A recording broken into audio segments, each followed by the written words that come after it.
மோடி எல்லாத்தையும் முடிச்சிட்டாரு. நாட்டுக்கு தேவையான எல்லா இம்ப்ரூவ்மெண்ட்டும் பண்ணியாச்சு. ஸோ இப்போது அடுத்தது காஷ்மீர் முடிஞ்சுது, இது முடிஞ்சுது, அது முடிஞ்சுது, எல்லாம் முடிஞ்சுது.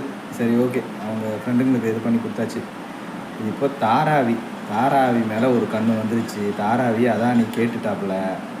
அதானி கேட்டாரா, அவங்களோட ஒய்ஃப் கேட்டாங்களா தெரில. ஸோ ஃப்ரெண்டோட ஒய்ஃப் கேட்டால் கொடுத்து தானே ஆகணும். அப்புறம் பிஎம்மாக இருந்து என்ன பிடுங்க போகிறோம்.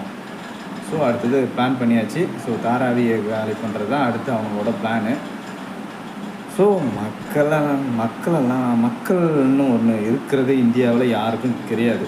ரெண்டே பேர் தான், அதானி அம்பானி. அவங்க 2 பேர் தான் இருக்காங்க. அவங்க 2 பேருக்காக தான் இந்த கவர்மெண்ட் இருக்குது. அந்த கவர்மெண்ட் அவங்களுக்காக மட்டும்தான். புரிஞ்சுதா? மற்றவங்களாம் காலி பண்ணுங்க, செத்துருங்க.